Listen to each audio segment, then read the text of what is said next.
एक सर्द सुबह का वक्त था। पूरा गांव कोहरे से ढका हुआ था।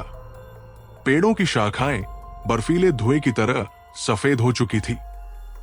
गांव के हर कोने में अजीब सन्नाटा पसरा हुआ था। लोग अपने अपने घरों में दुबके हुए थे। लेकिन कहानी यहां से नहीं शुरू होती। इस कहानी की शुरुआत गांव से कई मील दूर एक बर्फीले झरने के पास होती है। झरने के पास एक पत्थर की मेज और कुर्सी रखी थी जो एकदम जमी हुई थी। उस पर एक अजनबी बैठा था।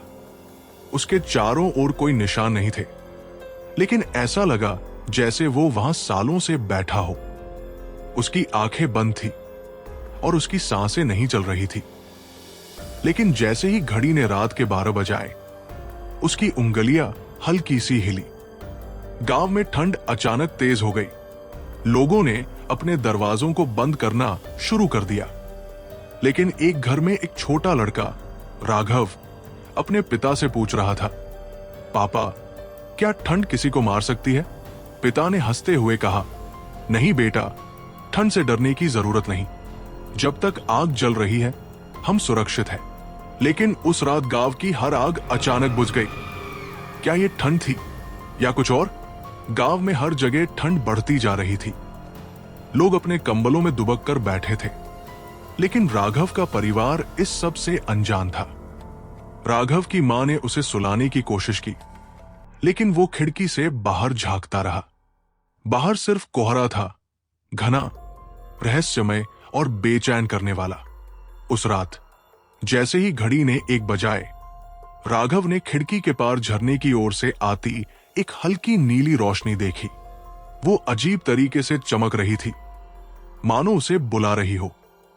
उसने अपने पिता को जगाने की कोशिश की, लेकिन वे गहरी नींद में थे। शायद मैं सपना देख रहा हूं, उसने खुद से कहा। लेकिन वो रोशनी अब ज्यादा तेज हो गई थी। उसका मन नहीं माना। उसने धीरे से दरवाजा खोला और बाहर निकल गया। बाहर का ठंडा झोंका उसकी हड्डियों तक पहुंच गया, लेकिन वो उस नीली रोशनी की ओर खिंचता चला गया। गांव के हर कोने में सन्नाटा था। सिर्फ राघव के कदमों की आहट गूंज रही थी। चलते चलते वो झरने के पास पहुंचा। वहां उस जमी हुई पत्थर की मेज पर वही अजनबी बैठा था। अब उसकी आंखें खुली थी। उसकी आंखें चमक रही थी, नीली रोशनी की तरह। तुम यहां क्यों आए हो? अजनबी ने गूंजती हुई आवाज में पूछा। राघव कांपते हुए बोला, वो रोशनी। आप कौन है? अजनबी ने हल्की मुस्कान दी। मैं वो हूं जिसे ये दुनिया ठंड कहती है, लेकिन असल में मैं ठंड नहीं हूं, मैं न्याय हूं। जो लोग इस गांव में मेरे बनाए नियमों को तोड़ते हैं, मैं उन्हें सजा देता हूं। राघव हैरान था। नियम? कौन से नियम? अजनबी ने उंगली उठाकर गांव की ओर इशारा किया। ये गांव मेरी जगह पर बसा है।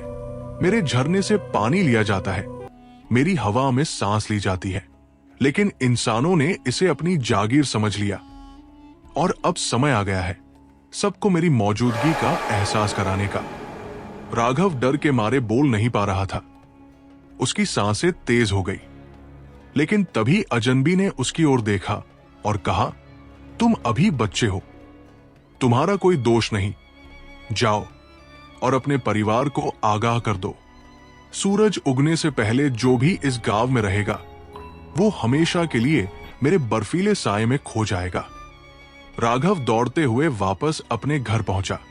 उसने अपने माता पिता को जगाया और पूरी बात बताई। पहले तो उन्होंने उसकी बात पर यकीन नहीं किया, लेकिन जब उन्होंने बाहर की और भी ज्यादा ठंडी और डरावनी हवा महसूस की, तो वे समझ गए कि कुछ गलत हो रहा है। गांव के कुछ और लोग भी बाहर आ गए थे। उन्होंने देखा कि झरने से उठती नीली रोशनी धीरे धीरे गांव की ओर बढ़ रही है। जैसे ही वह रोशनी किसी घर को छूती, वहां सिर्फ बर्फ और सन्नाटा रह जाता। राघव के पिता ने चिल्लाकर कहा, सब लोग गांव छोड़कर भागो। सूरज निकलने से पहले हमें यहां से जाना होगा। लोग अपनी अपनी चीजें लेकर दौड़ने लगे। कुछ लोग अजनबी के साए में आकर जम गए, जबकि बाकी लोग पास के जंगल में भागे। राघव और उसका परिवार सूरज उगने से पहले ही गांव से बाहर निकलने में कामयाब हो गया। जैसे ही पहली किरण पड़ी, पूरा गांव बर्फ में बदल चुका था। वहां न कोई इंसान था, न कोई आवाज।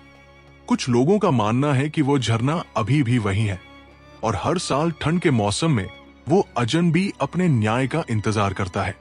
अगर किसी ने उसकी उपस्थिति को नकारा तो वो फिर से जागेगा। दोस्तों, मुझे ठंड का मौसम बहुत ज्यादा पसंद है, लेकिन एक चीज बहुत बेकार लगती है कि बाहर रात के 10 बजे से पहले ही एकदम सुनसान हो जाता है। वैसे आपको ठंड पसंद है या नहीं? कमेंट में जरूर बताना। मिलते हैं एक नई कहानी के साथ। धन्यवाद।